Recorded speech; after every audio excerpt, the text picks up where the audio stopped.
30 अप्रैल 1945 को अपनी जान लेने से पहले एडोल्फ हिटलर और उनकी मिस्ट्रेस ईवा ब्राउन ने अपने तमाम डॉक्यूमेंट्स, तस्वीरें, सब कुछ जला दिया। हिटलर चाहता था कि उसके पीछे कुछ भी ना बचे। उस वक्त किसी को भी मालूम नहीं था कि हिटलर की मौत से पहले बंकर में क्या कुछ हुआ। लेकिन अब 70 सालों के बाद एक फ्रेंच ऑफिसर कमांडेंट रेमंड रोज, जो अब इस दुनिया में नहीं रहे, और एक प्राइवेट कलेक्टर की वजह से हिटलर के कुछ नए सियासी और जाती डॉक्यूमेंट्स सामने आए हैं।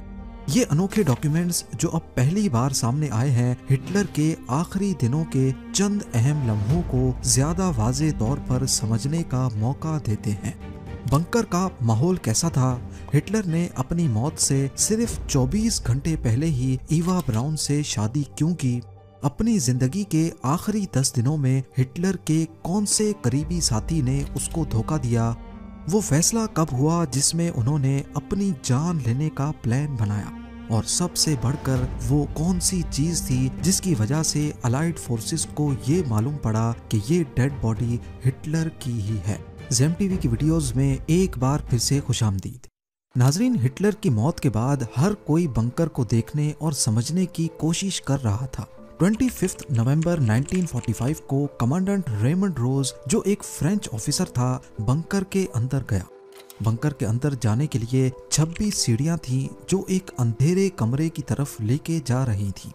वहां एक डार्क और गंदा कमरा देखा जहां हर तरफ बिखरे हुए कागज, उल्टा पड़ा फर्नीचर और कैंडल वैक्स पड़ी थी। रोज ने कुछ ऐसे डॉक्यूमेंट्स ढूंढे जो हिटलर के आखिरी दिनों पर नई रोशनी डालते हैं। ये डॉक्यूमेंट्स बताते हैं कि हिटलर आखिर तक अपने फैसले पर डटा था और वो अपनी मौत में भी अपने लिए जीत ढूंढ रहा था। हिटलर की मौत के सिर्फ 10 दिन पहले नाज़ी जर्मनी का सपना, जो कभी दुनिया पर हुकूमत करने के लिए देखा गया था, अब सिर्फ एक ख्वाब बन चुका था। हिटलर की एम्पायर, जो कभी दुनिया की सबसे ताकतवर एम्पायर्स में से एक थी और जो वेस्टर्न पावर्स के गले की हड्डी बनी हुई थी, अब अपने आखिरी पल गिन रही थी। बर्लिन, जो हिटलर का ख्वाब और ताकत का मरकज था, मलबे का ढेर बन चुका था। हर तरफ तबाही, डर और मौत का मंजर था। अलाइड फोर्सेस के बॉम्ब्स हर तरफ बरस रहे थे और रेड आर्मी सिर्फ 100 किलोमीटर दूर थी। हिटलर, जो अपने शिकार का ही निशाना बनने वाला था, अब एक बंकर के अंधेरे में छुपा हुआ था। एक ऐसा बंकर जो बर्लिन में ब्रेंडेनबर्ग गेट के पास जमीन के 7 मीटर नीचे बना था। ये कोई मामूली बंकर नहीं था, बल्कि इसको एल्बर्ट स्पीर, जो हिटलर का पर्सनल आर्किटेक्ट था, उसके डिजाइन के हिसाब से बहुत मजबूत और बॉम्ब प्रूफ बनाया गया था। बनाया तो ये 1936 में गया था, लेकिन फिर 1943 और 1944 में अलाइड बॉम्बिंग्स के ज्यादा खतरनाक होने के बाद इसे और ज्यादा मजबूत बनाया गया।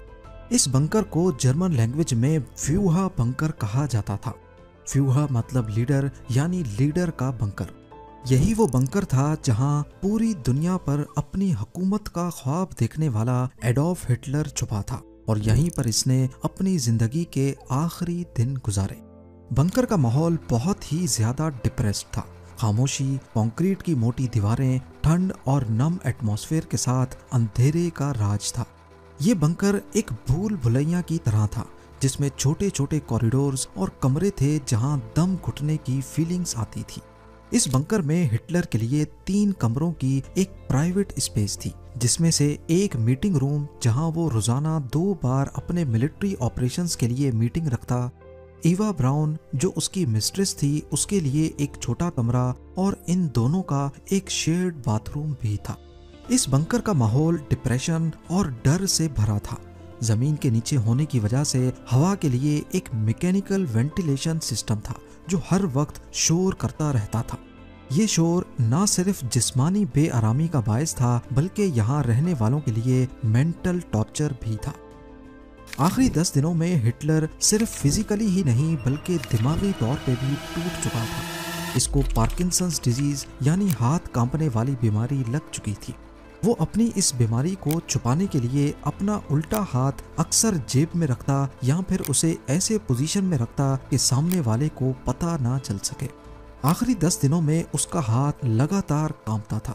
और उसे चलने में भी मुश्किल होती थी।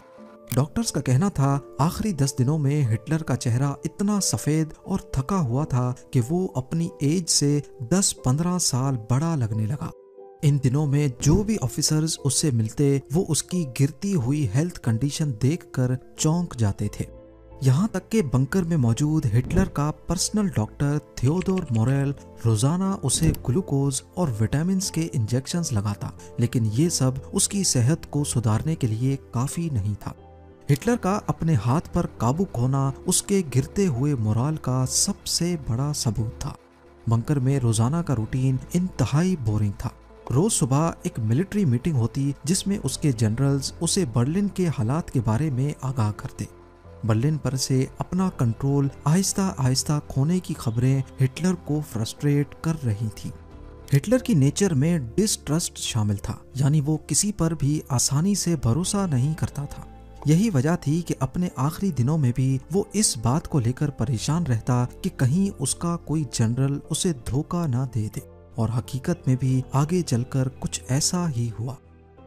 आखिरी दिनों में जब सब लोग बंकर से भागने की सोच रहे थे, तब ईवा ब्राउन ने हिटलर का साथ दिया। ईवा ब्राउन हिटलर की 13 साल पुरानी मिस्ट्रेस थी। उन दोनों की शादी तो नहीं हुई थी, लेकिन फिर भी वो हिटलर के साथ बंकर में ही रहती थी।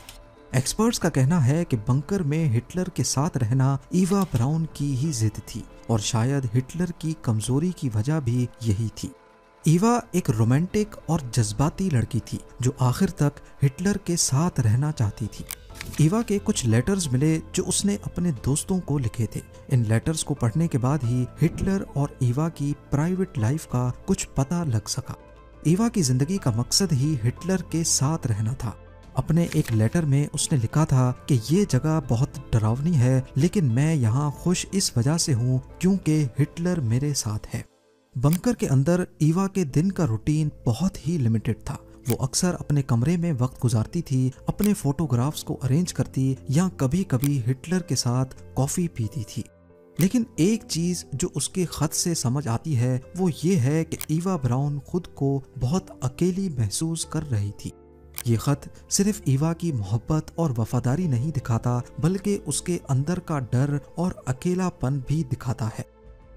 बंकर के बाहर के हालात की बात की जाए तो आखिरी 10 दिनों में बर्लिन एक जंग का मैदान बना हुआ था। अलाइड बॉम्बर्स हर दिन और हर रात बर्लिन पर बॉम्ब्स गिरा रहे थे।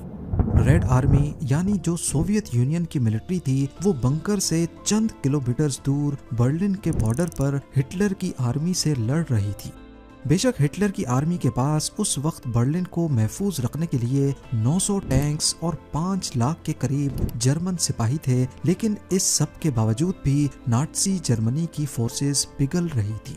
हिटलर जिसका यहाँ पर 1000 साल तक हुकूमत करने का सपना था, वो अब बुरी तरह नाकाम होता दिख रहा था।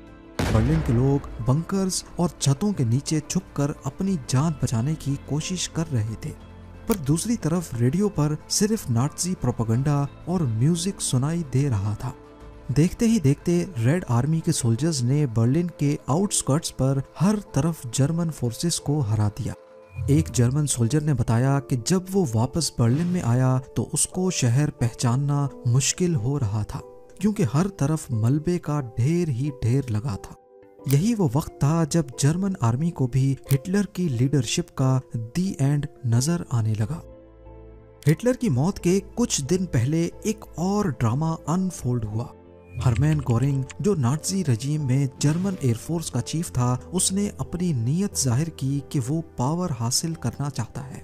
हरमैन गोरिंग हिटलर का करीबी साथी था, जिसको हिटलर ने मुख्तलिफ पोजीशंस दे रखी थी। 1933 में हिटलर ने उसको एयर मिनिस्ट्री का इंचार्ज बनाया। 1935 में जर्मन एयरफोर्स का कमांडर इन चीफ, 1936 में 4 ईयर प्लान का इंचार्ज जो जर्मनी की इकोनॉमी बूस्ट करने के लिए बनाया गया था, और फिर 1941 में हिटलर ने हरमैन गोरिंग को अपना जानशीं और डेप्यूटी का ओहदा दिया। यानी हिटलर के बाद गोरिंग को ही कंट्रोल संभालना था। गोरिंग का मानना था कि हिटलर बर्लिन में फंसा हुआ है और अब लीडरशिप का कंट्रोल उसके हाथ में आना चाहिए।